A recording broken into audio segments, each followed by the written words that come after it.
গ্রহণযোগ্যভাবে তারা যাতে সেই ভোট কেন্দ্রে যেতে পারে, ভোটের পরবর্তী সময় যাতে কোনো সহিংসতা না হয়, যে দল বিজয়ী হবে সে দলকে বিজয়ী হবার পরে যাতে যে দল বিজয়ী হতে পারেনি তাদেরকে অভিনন্দন জানাবে, এই প্রত্যাশা করে আমরা আমাদের আজকের এই ছায়া সংসদে আমার এই বক্তব্য শেষ করছি। তবে তবে অনেক আলোচনা সমালোচনার মধ্যে দিয়ে যিনি তার নির্বাচনকালীন ইসির মেয়াদ শেষ করেছেন তিনি আজকে আমাদের সম্মানিত প্রধান অতিথি জনাব কে এম নুরুল হুদা। এবার আমি আহ্বান করছি সাবেক নির্বাচন কমিশনকে নানা রকমের সমালোচনা এবং নানা রকমের প্রতিবন্ধকতার মধ্যে কাজ করতে হয়, সেখান থেকে শুরু করি। আসলে নির্বাচন পুরো বিষয়টি একটি অত্যন্ত স্পর্শকাতর এবং অত্যন্ত চ্যালেঞ্জিং একটা প্রতিষ্ঠান, বিশ্বব্যাপী সর্বত্র, শুধু বাংলাদেশই নয়।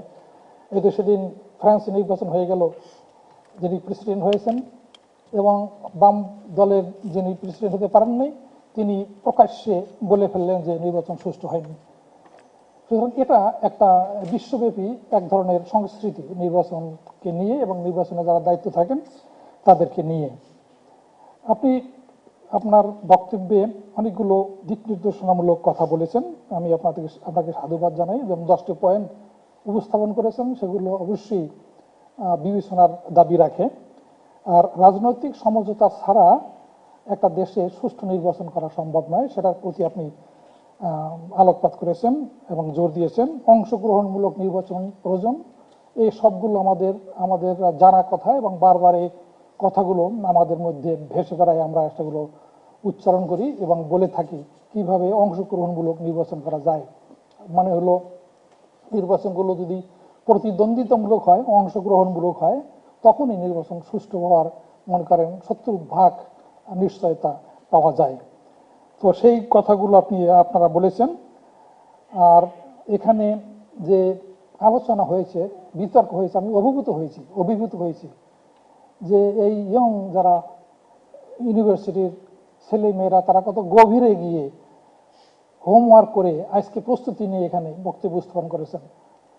তাদের কাছ থেকে জ্বালাময়ী বক্তব্য আমি শুনেছি, তথ্যভিত্তিক বক্তব্য শুনেছি এবং যুক্তি তর্কের মাধ্যমে তাদের নিজস্ব মতামত প্রকাশের যে ভঙ্গিমা, যে আচরণ তা অর্জন করেছেন, আমি মনে করি এই ডিবেট ফর বাংলাদেশের এটা একটা অবদান। তারা এটা এখন আগের চেয়ে, এই অনুষ্ঠানটা আমি প্রায়ই দেখি, আগের চেয়ে এখন যারা আসে, তোমরা যারা এসছো, তাদের মধ্যে অনেক গুণগত মান বৃদ্ধি পেয়েছে এই ডিবেটের মধ্যে। তার কারণ হলো এতদিন ধরে এই প্রোগ্রামটা চলতে এটা একটা প্রাতিষ্ঠানিক অবস্থানে চলে গেছে বলে আমার ধারণা। আমাদের বাংলাদেশের জাতীয় সংসদ ওয়েস্টমিনিস্টার জাতীয় সংসদের ধাঁচে তৈরি করা, সেখানে একজন প্রধানমন্ত্রী থাকেন, বিরোধী দলের নেতা থাকেন, মন্ত্রী থাকেন, জাতীয় সংসদের সদস্য থাকেন এবং তাদের মাধ্যমে, আলোচনার মাধ্যমে সিদ্ধান্ত গ্রহণ করা হয় যে আলোচ্য বিষয়টি স্পিকারের মাধ্যমে উপস্থাপন করা হয় সংসদে।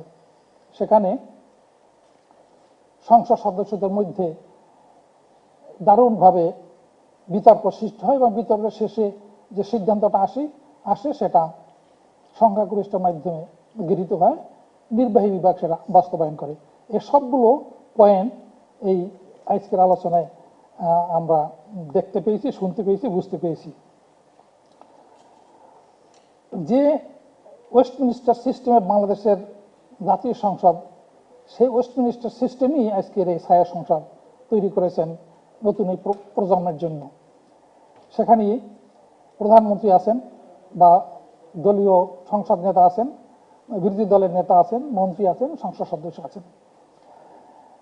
এদের মাধ্যমে যে একটা চর্চা, যে একটা এই নির্বাচন সম্পর্কে এবং জাতীয় সংসদ সম্পর্কে ভবিষ্যতে নেতৃত্ব দানের যেটা প্রেক্ষাপট তৈরি হয়েছে, এখান থেকে আমি মনে করি যখন এরা বড় হবে একদিন সেখানে তারা পার্লামেন্টে জাতীয় সংসদের সদস্য হয়ে যোগদান করবেন এবং সে সংসদ যদি আজকের যে সঞ্চালক জনাব কিরণ যদি সেখানকার স্পিকার হিসেবে দায়িত্ব পালন করেন, আমি মনে করি সেটা হবে সর্বোত্তম একটি সংসদ পরিচালনার ক্ষেত্র। আমরা সেই আশায় থাকলাম। বিশ্বব্যাপী তরুণ সমাজের মধ্যে এক ধরনের রাজনৈতিক অনীহা লক্ষ্য করা গেছে। এটা শুধু বাংলাদেশই নয়, বিভিন্ন জায়গায়। তার থেকে উত্তরণের জন্য বিভিন্ন সংগঠন উদ্যোগ গ্রহণ করেছেন। তাদের মধ্যে ভারতে systematic voters education and electoral participation বা SBEEP একটা সংগঠন আছে। ভুটানে দি ন্যাশনাল ভোটার্স ডে, এই তরুণদের সামনে রেখে তারা প্রোগ্রাম তৈরি করে। জার্মানির অনলাইন ভোটিং সিস্টেম বা পোস্টাল ভোটিং সিস্টেম অনলাইনে, এরা শুধু যুবকদেরকে উদ্দেশ্য করেই করা যায়, কারণ ওরা এখন আর নির্বাচন কেন্দ্রে গিয়ে কষ্ট করে ভোট দিতে যায় না, তারা অনলাইনে ঘরে বসে ভোট দিতে যাতে পারে তার জন্য একটা ব্যবস্থা তৈরি করা আছে সেখানে।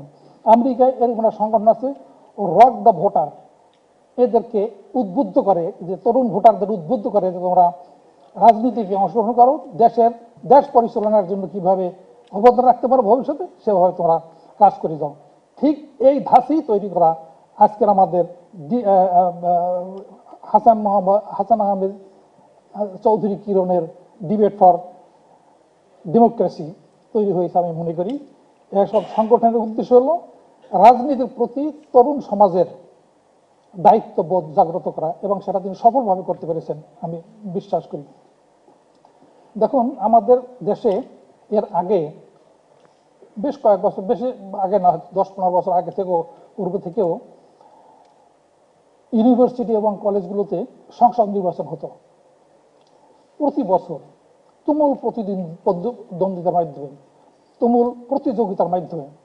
1 বছর কাল সেই সংসদ তাদের শিক্ষা অঙ্গনে নানা রকমের এক্সট্রা কারিকুলাম অ্যাক্টিভিটিসের মাধ্যমে তাদের কার্যক্রম পরিচালনা করত। সে একটা রাজনীতির মাঠে এবং নেতৃত্ব প্রদানের অধিক্ষেত্র চর্চা একটা প্রাতিষ্ঠানিক অবস্থান ছিল, সেটা এখন আর নেই। এখন কোনো শিক্ষা প্রতিষ্ঠানে ছাত্র সংসদ নির্বাচন হয় না, যার ফলে তাদের নেতৃত্বের একটা ঘাটতি থেকে গেছে। ডিবেট ফর বাংলাদেশ যে আয়োজন করেছে, আমি মনে করি সেই আমাদের আজকের যে সঞ্চালক হাসান আহমেদ চৌধুরী কিরণ সেই ঘাটতিটা, সেই শূন্যতাটা পূরণ করার জন্য চেষ্টা করেছেন, এবং সেখান থেকে অত্যন্ত মেধাবী, এবং এই আজকে দেখলাম যে তাদের বাচনভঙ্গি, তাদের যে শালীনতা, তাদের বক্তব্যের মাপকাঠি, তথ্য উপাত্ত সংগ্রহের প্রচেষ্টা অভূতপূর্ব। সুতরাং এটা এই শূন্যতাটা পূরণ করার জন্য একটা প্রচেষ্টা, আমি এর সাফল্য কামনা করি।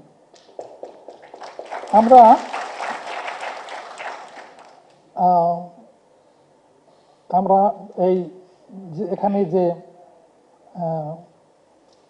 তাদের বক্তব্য উপস্থাপনের যে কৌশল, এই কৌশল তারা তাদের শুধু রাজনৈতিক ক্ষেত্রেই না, জীবনের বিভিন্ন ক্ষেত্রে নেতৃত্ব দানের একটা মাপকাঠি হিসেবে আমি মনে করি বিবেচিত হবে। এবং সর্বশেষে আমাদের আজকের সঞ্চালক কিরণ সাহেব যে 10টি বিষয়ে সুপারিশ করেছেন, অত্যন্ত সাবলীল এবং অত্যন্ত সময় উপযোগী সে পয়েন্টগুলো এসছে। এবং শরিকদের নিয়ে রোডম্যাপ তৈরি করা, এটা ছাড়া জাতীয় নির্বাচনে সুষ্ঠু করার জন্য রাজনৈতিক অঙ্গনে যে সকল রাজনীতিবিদ আছে, যে সকল সংগঠন আছে, তাদের সকলের সাথে সমঝোতা ছাড়া সুষ্ঠু নির্বাচন করা কিন্তু একেবারেই সম্ভব নয়। সেটার দিকে তিনি দৃষ্টিপাত করার ব্যবস্থার জন্য বলেছেন। নির্বাচনকালে সরকার ব্যবস্থা নিয়ে বিভিন্ন পেশাজীবী সুশীল সমাজের বক্তব্যের কথা বলেছেন। সেটা বর্তমান নির্বাচন কমিশন শুরু করেছেন বা শেষ করেছেন, এবং তারা সেখান থেকে তথ্যপত্র সংগ্রহ করে তাদের নিজস্ব রোডম্যাপ তৈরি করার চেষ্টা করবেন বলে আমরা জানি। বিগত নির্বাচনগুলোর চ্যালেঞ্জ অবশ্যই সেটা একটা ভালো একটা প্রস্তাব, কারণ নির্বাচনের যে বর্তমান প্রেক্ষাপট, এটা তো একদিনে আসেনি। আমাদের দেশের নির্বাচনের যে ধাপগুলো, এগুলো বিভিন্ন প্রতিবন্ধকতার মুখে পরীক্ষা নিরীক্ষার মাধ্যমে এখানে এসছে। এবং আমি বিশ্বাস করি আপনারা আমার সাথে একমত হবেন যে বর্তমান সরকার এই নির্বাচনী অনেকগুলো ভালো ভালো আইন তৈরি করেছেন। সর্বশেষ আইন যেটা হলো 2022 সালের প্রধান নির্বাচন কমিশনার এবং কমিশনার নিয়োগ আইন। এছাড়া আগেও অনেকগুলো আইন তৈরি করেছে তারা। আরপিও যেটা ইংরেজিতে ছিল এতকাল প্রায় 48-39 বছর পর্যন্ত, সেটা বাংলায় রূপান্তরিত হয়েছে। আবার যেটা ছিল ডিলিমিটেশন অফ কনস্টিটিউয়েন্সি অর্ডিন্যান্স, সেটা ইংরেজিতে ছিল, বাংলায় করা হয়েছে। কারণ আমাদের দেশের ভোটার এবং জনসাধারণের তো অধিকাংশই ইংরেজিতে এই সমস্ত আইন কানুন জানে না। যারা ভোট দেবেন, যারা ভোটের মাঠে থাকবেন, তারা যদি সেটা ভালোভাবে না জানেন যে এই আইনে কি আছে, তাহলে অসুবিধা হয়, সেটা দূর করেছেন। নির্বাচনের পরিবেশ না থাকলে বর্তমান কমিশনের পদত্যাগ করার মানসিকতা থাকতে হবে। এটার ব্যাপারে আমি একটা দ্বিমত পোষণ করি। কারণ পদত্যাগ করলেই সমস্যার সমাধান হয় না, এটার দরকার নেই। এখানে পদত্যাগ নয়, তার অবস্থানে থেকে কিভাবে আইনের মাধ্যমে এবং তাদের কাছে যে সাংবিধানিক ক্ষমতা দেওয়া আছে সেটাকে সমুন্নত রেখে নির্বাচন করা যায়, সেই চ্যালেঞ্জগুলো মোকাবিলা করা, এটাই হবে দক্ষতার কাজ। এবং পদত্যাগ করা এটা একটা কাপুরুষজনিত বিষয়। ত্যাগ করা এটা আমার পছন্দ হয়নি। রাজনৈতিক দলের ইভিএম এর ব্যাপারে বলা হয়েছে, অবশ্যই ইভিএম এর ব্যাপারে যারা স্টেক হোল্ডার, সব স্টেক হোল্ডারদের সাথে আলোচনা করা উচিত আমি মনে করি। আমরা অন্যান্য দেশের ইভিএম এর ব্যাপারে কথা বলা হয়েছে। দেখুন, একটা জিনিস আমি বারবার বলি সবসময়, যে আমাদের দেশের প্রেক্ষাপটে আমাদের দেশের আইন এবং ইভিএম হোক বা যে নিয়ম হোক, সেটাকে কার্যকরী করতে হবে, বাস্তবায়ন করতে হবে। ইউরোপের দেশগুলো আমাদের দেশের অবস্থান এক নয়, সেটা আমাদের মনে রাখতে হবে, যে আমাদের ভোটারদের, আমাদের জনসাধারণের মধ্যে কতখানি নির্বাচন সহনশীলতা আছে এবং আইন কানুন প্রতিপালনে কতখানি তাদের ধ্যান ধারণা প্রতিফলিত হয়, এগুলো দেখে সেই অনুসারে ভিত্তিতেই এদেশের আইন তৈরি করা উচিত বলে আমি বিশ্বাস করি। রাজনৈতিক দলগুলোর মতবিরোধ দূর করার দায়িত্ব ইসিকে বা নেয়ার কথা বলেছেন, আমি ওইটার সাথে একমত পোষণ করি না। এই দায়িত্ব ইসির নয়, এটা রাজনৈতিক দল এবং সরকার, বিশেষ করে যা সরকার, যে ক্ষমতাসীন সরকার, তাদের এই উদ্যোগটা নেওয়া উচিত। তারা এটা দূর করতে পারবে। ইসির এখানে হাত দেওয়া ঠিক না। আর হইল নির্বাচনের পূর্বে প্রধান রাজনৈতিক দলগুলোর মতবিরোধ দূর করা, অবশ্যই এটা আর আমি বলেছি। কারণে বিনা প্রতিনিধিত্বে বিজয়ী হওয়ার মতো পরিবেশ তৈরি না হয়, এটা ঠিকই। এই বিনা ভোটে নির্বাচিত হবে, এই পরিবেশ পরিস্থিতির জন্য যারাই দায়ী থাকুক না কেন, সেটা আপনারা বুঝবেন, বিতর্কের পদে আসছে যে কারা দায়ী। যেমন আছে, বলছেন একদল যে নির্বাচনে যদি না যায়, সাংবিধানিক বাধ্যবাধকতার কারণে 90 দিনের মধ্যে পার্লামেন্ট তুলে দিতে হবে নির্বাচন কমিশনকে, যে এই আপনার পার্লামেন্ট 90 দিন শেষ, এখন আপনারা সরকার গঠন করুন। সেখানে যদি কেউ না যায়, তাহলে কি করতে পারে, তারও একটা রূপরেখা হয়তো তৈরি করে দিতে পারে সরকার আইনের মাধ্যমে। নির্বাচন কমিশন পারবে না, কারণ আইন তৈরি করে সরকার, প্রতিপালন করে সেই অনুসারে নির্বাচন কমিশন নিজে কোনো আইন তৈরি করতে পারে না। যেসব আইন দ্বারা নির্বাচন সময় গণমাধ্যম, অবশ্যই গণমাধ্যম একটা জাতি, একটা মিরর। এখানে গণমাধ্যম যতখানি তাদের বলা হয় যে এই তথ্যপত্র সংগ্রহ করার অধিকার নিতে পারবে, সে পর্যন্ত তাদের তথ্যাধিকার সংগ্রহ করার সীমারেখা তৈরি করে দিতে হবে। কারণ আমি দেখেছি যে এই যে যারা গণমাধ্যমের লোক আছেন, তাদেরকে আমরা যখন বাস্তব অবস্থা বুঝিয়ে দেই, তখন তারা আমাদের সাথে একমত পোষণ করেন যে কোনটা দরকার না। এটা তারাও যেমন বোঝেন নাগরিক হিসাবে, এবং অত্যন্ত একটা বলিষ্ঠ মাধ্যম হিসাবে নির্বাচন কমিশন বোঝে, এর মধ্যে সমঝোতার দরকার, এটা করা হয় এবং তা সেই অনুসারে কাজ হলে ভালো হবে। আর যেসব আইন দ্বারা নির্বাচনকে কেন্দ্র করে বিরোধী মতের রাজনৈতিক দলগুলোর উন্নয়ন ব্যাহত করা, এটা একটা অত্যন্ত গুরুত্বপূর্ণ বিষয়। নির্বাচনে কে যাবে না যাবে, কিভাবে হবে না হবে, এটা করতে গিয়ে আমরা বিগত দিনে কিন্তু বহু লোকের জীবন দিতে হয়েছে, বহু হাজার কোটি টাকা সম্পত্তি নষ্ট হয়েছে। এই জাতীয় কালচার থেকে বেরিয়ে আসতে হবে আসলে। কারণ এটাই মানুষ খুন করে, রাস্তাঘাট নষ্ট করে দিয়ে, অফিস আদালত পুড়িয়ে দিয়ে এই জাতীয় দাবি আদায় করা যায় না। এবং সম্ভব না এবং উচিত না। এখান থেকে, এই কালচার থেকে, এই সংস্কৃতি থেকে সকলকে বেরিয়ে আসতে হবে, এটা দরকার। আর জেলা প্রশাসক পুলিশের কথা বলেছেন, বারবার আমাদের দেশে এই জেলা প্রশাসন পুলিশ এই সমস্ত কথাগুলো চলে আসে। আমি ব্যক্তিগতভাবে মনে করি, যেটা আমাদের কিরণ সাহেবও একটু দিয়েছেন, আভাস দিয়েছেন, যে না, এদের উপরে নির্ভর করে নির্বাচন করা উচিত না। কারণ গণতন্ত্র এবং বন্দুকের কথা বলেছেন, বন্দুক উচিত কাজ হবে না, আমি অত্যন্ত পছন্দ করেছি সে কথাটা। বন্দুকের নল এবং লাঠি চার্জ করে গণতন্ত্র কায়েম করা যায় না, উচিত না। আমাদের দেশে যেটা হয়, এটা থেকে বেরিয়ে আসতে হবে। জনগণ ভোট দিতে যাবে স্বেচ্ছায়, তাদের নিজেদের ভোট অধিকার প্রয়োগ করবে স্বেচ্ছায়। সেখানে তাদেরকে ভোট কেন্দ্রে নিয়ে যাওয়ার জন্য পাহারা দেওয়া এবং পাহারা দিয়ে তাদেরকে বাড়িতে পৌঁছে দেওয়া, এই জাতীয় দায়িত্ব যদি প্রশাসনের উপরে থাকে, সেই প্রশাসনের সেখানে সুষ্ঠুভাবে এটা পরিচালনা করতে পারে না। পক্ষপাতিত্ব অথবা তাদের নিজস্ব ধ্যান ধারণার বাস্তবায়নের সুযোগ থেকে যায়, এটা কোনোদিন উচিত না। অন্য কোনো দেশে এভাবে আমাদের দেশের মতো নির্বাচনের সময় একদম যুদ্ধকালীন পরিস্থিতি সৃষ্টি হয় না। এই পিঠে বন্দুক, তারপরে সাজ রব, বাঁশি নিয়ে ফুয়ানো, লোকজনকে লাঠিচার্জ করে ছন্ন ভিন্ন করে দেয়া, এই জাতীয় পরিবেশ যাতে সৃষ্টি না হয়, এই পরিবেশ সৃষ্টি করার দায়িত্ব কিন্তু রাজনৈতিক দলের এবং এদেশের জনগণের।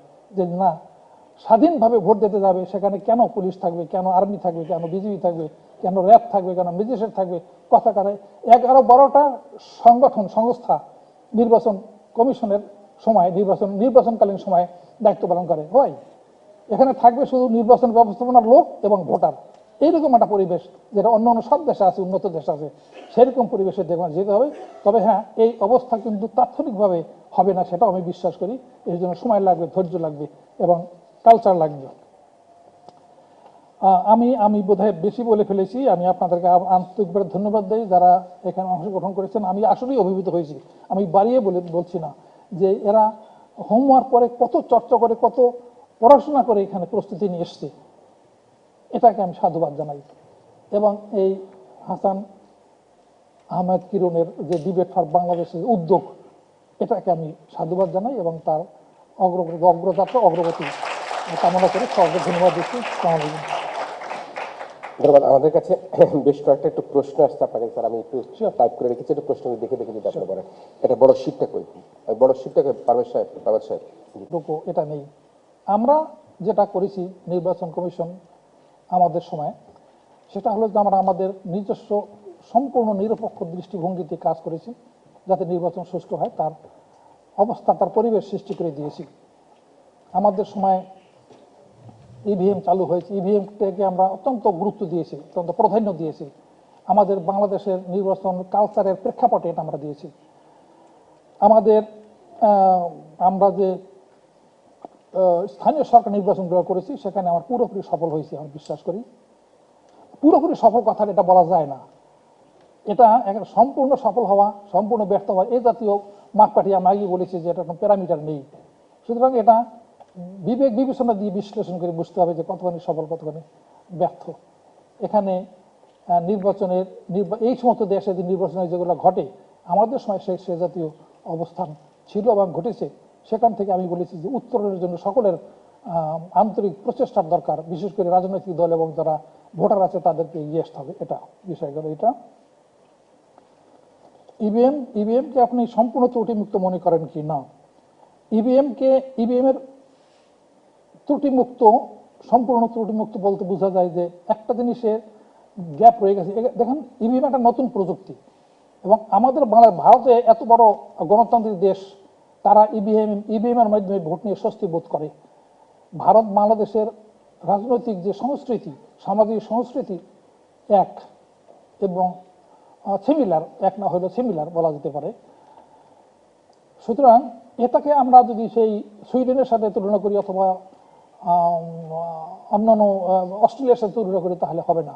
আমি বারবার সে কথা বলি যে আমাদের কি অবস্থান, সেই অনুসারে কাজ করতে। সেই প্রেক্ষাপটে আমরা ইভিএমের মাধ্যমে ভোট দেওয়ার উপর প্রাধান্য দিয়েছি। কারণ এটায় কোনো কারচুপি করা যায় না, একজনের ভোট আরেকজনের দিতে পারে না।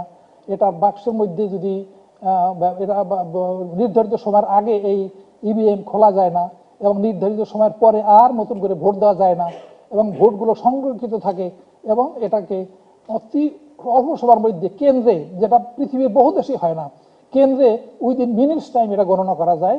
এবং সাথে সাথে যারা ওখানে প্রার্থী থাকে, প্রার্থীর প্রতিনিধি থাকে, তারা সাথে সাথে 5-7 মিনিটের মধ্যে রেজাল্ট জানতে পারে যে কে কত ভোট পেয়েছে, সেটা আর পরিবর্তন করার কোনো সুযোগ থাকে না। সে কারণে ইভিএমকে আমরা বলেছি যে এটা গ্রহণযোগ্য একটা বিষয়।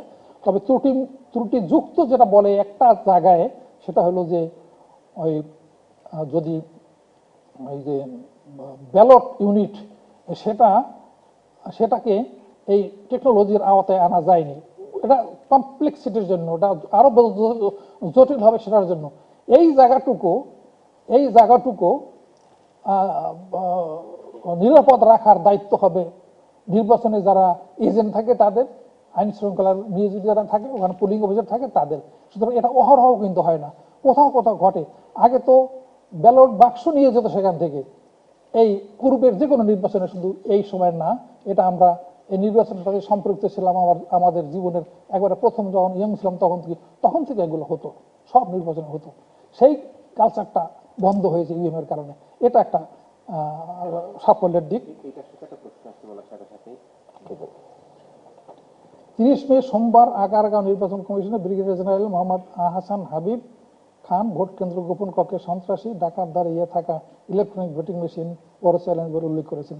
এটা তো আমি বললাম যে হ্যাঁ, এই জায়গাটা একটু দুর্বলতা আছে, যে ওইটাকে যদি ওখানেও ওই ফিঙ্গারপ্রিন্টের একটা ব্যবস্থা থাকতো, ওখানে গিয়ে ভোটার ফিঙ্গারপ্রিন্ট দিবে অথবা তার ভোটার আইডি কার্ড দেওয়ার পরে তার ব্যালট পেপারটা খুলবে, এরকম একটা ব্যবস্থা থাকলে ভালো হতো।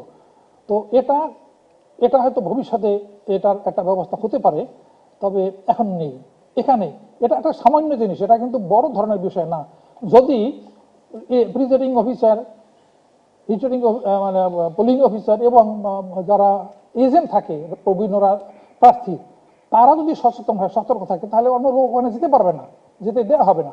এখন তারা বলেছে যে তারা চেষ্টা করবে যে এই কেন্দ্রগুলোতে যদি দেওয়া যায়, এই যে কি যেন বলে, কি মেশিন, হ্যাঁ হ্যাঁ ক্যামেরা, এটা যদি ঠিক করা যায়, এখানে দেয়া যায়, তাহলে হয়তো নিয়ন্ত্রণ। এরকম আসবে, চ্যালেঞ্জ আসবে, সমস্যা আসবে, মোকাবিলা করতে হবে। এটাকে ফেলে দেওয়া যাবে না, যে এখন আমরা ভাবলাম ফেলে দিলাম তা না। এটাকে দেখতে হবে, আরো অনেকগুলো নির্বাচন এটাকে দেখতে হবে, এবং সেখান থেকে এই ভুল ত্রুটি যেগুলো থাকে সেগুলো উত্তরণ করতে হবে। আমি মনে করি যে ইভিএম এর মধ্যে থাকা উচিত অন্তত আরো অন্তত 20 বছর, যখন মানুষের ভোট দেওয়ার এবং গণতান্ত্রিক অধিকার চর্চাটা কালচার সুপ্রতিষ্ঠিত না হবে উন্নত দেশগুলোর মতো, ততদিন পর্যন্ত ইভিএম থাকা উচিত। তারপরে যদি দেখা যায় যে না, এটা দরকার নেই অন্য উন্নত দেশগুলোর মধ্যে, সেটা তখন দেখা যেতে পারে, আপাতত না। আগামী সংসদ নির্বাচনে বিএনপি না আসলে সেই নির্বাচন গ্রহণযোগ্য পাবে কিনা? না, পাবে না। আমি মনে করি এই নির্বাচনে বিএনপিকে নির্বাচনের মাঠে আনতে হবে এবং সে দায়িত্ব সরকারি দলের নিতে হবে। এবং বিএনপিকেও আমার অনুরোধ থাকবে যে না, এই নির্বাচন বর্জন করে, বয়কট করে সমস্যার সমাধান হবে না। এটাকে আপনারা আলোচনা করে ঠিক করুন কিভাবে এই নির্বাচনের মধ্যে আপনারা যাবেন। আপনাদের অংশগ্রহণ করা আমি আহ্বান জানাই এই ছায়া সংসদের মাধ্যমে। আর বিএনপি একটা অত্যন্ত বড় দল, সুতরাং তাকে বাইরে রেখে নির্বাচন আসলে সেটা গ্রহণযোগ্য, তার মান পাবে না। আপনাদের অতীত অভিজ্ঞতা থেকে বর্তমান নির্বাচন কমিশনের প্রতি আপনার সুপারিশ কি? আমি বর্তমান নির্বাচন কমিশনের উপর অত্যন্ত আস্থাশীল। তারা যেভাবে শুরু করেছে, এবং সকলের, আপনাদের এখানে যারা আছেন তারা, ভোটারদের, রাজনৈতিক দলগুলোর, তাদের প্রতি সমর্থন এবং থাকা দরকার, তাদেরকে সাহায্য করার দরকার, তাদের সহযোগিতা করার দরকার। যদি করা হয় তাহলে অবশ্যই তারা একটা গ্রহণযোগ্য নির্বাচন উপহার দিতে পারবে।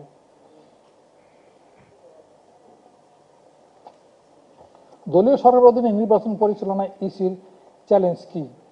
হ্যাঁ, এটা একটা চ্যালেঞ্জ কিছুটা আছে, আমি বলেছি চ্যালেঞ্জ কিছুটা আছে। এগুলো মোকাবেলা করা সম্ভব।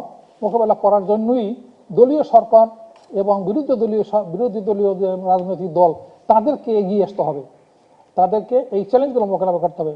নির্বাচনগুলো যদি প্রতিদ্বন্দ্বিতামূলক হয়, প্রতিযোগিতামূলক হয়, তাহলে কিন্তু এই জাতীয় চ্যালেঞ্জ, এই জাতীয় অসুবিধাগুলো অনেকগুলো দূরীভূত হয়ে যায়। সুতরাং এটা করতে হবে। এটা হলো গ্রহণযোগ্য নির্বাচনের একমাত্র উপাদানই হলো যে নির্বাচনকে প্রতিযোগিতামূলক করতে হবে এবং তাদেরকে সকলের সমান অধিকার নিশ্চিত করতে হবে। একটা জিনিস বারবার আমি বলি, যেটা আগে একটু বলেছি, যে ভোটাররা আসবে, ভোটার যাবে, এই জাতীয় দায়িত্ব যদি নির্বাচন কমিশন দেওয়া হয়, সেটা হবে তাদের জন্য অবিচার করা। এটা তাদের সেই একটা ফ্রিডম থাকতে হবে, তাদের আসা যাওয়ার সেই পরিবেশ থাকতে হবে, যাতে তারা কোনো রকমের ভয়ভীতির উপেক্ষা করে তারা আসতে পারে। জনগণ যদি নির্বাচনে ভয়ভীতি উপেক্ষা করে সকলে অংশগ্রহণ করতে আসে, তাহলে তাদেরকে দমিয়ে রাখা বা তাদেরকে নির্বাচন বিমুখ করার কোনো শক্তি কারণ নেই। এরা পিপল ইজ সো পাওয়ারফুল যে তারা তাদের ইচ্ছার বাস্তবায়ন করতে পারে, যাকে বলা হয় এইভাবে সুশৃঙ্খলভাবেই ভোটদানের মাধ্যমে। আরেকটা প্রশ্ন, গত 11 মে মাদারীপুর নির্বাচন কমিশন আনিসুর রহমান বলেন, ইভিএম কোনো ভুল ত্রুটি যদি কেউ ধরতে পারে তার জন্য আমাদের নির্বাচন কমিশন $10 মিলিয়ন পুরস্কার দেওয়ার ঘোষণা করেছে। যদিও প্রধান নির্বাচন কমিশনার বিষয়টিকে উক্ত নির্বাচনের স্মৃতিভ্রম উল্লেখ করেছেন। বিষয়টি আপনি কিভাবে দেখছেন? এটা দেখেন, এরকম কথা একটা মুখ ফসকে একটা কথা বলা হয়ে যায় অনেক সময়। এটা মানে আপনাদের ভাষায় ইনঅ্যাডভার্টেন্টলি অনেক সময় বলে ফেলে, হয়তো অসচেতন অবস্থা বলে ফেলে। এগুলো সেরকমই একটা বিষয়। এটা ওই অতখানি গুরুত্ব দিয়ে দেখার দরকার নেই। তার ইভিএমের উপরে অত্যন্ত আস্থা আছে, সে কারণে হয়তো এই কথাটা বলে ফেলেছেন। তো সুতরাং এটা নিয়ে অত ধরনের ডায়লগ, অত ধরনের বিতর্কের সুযোগ থাকে না।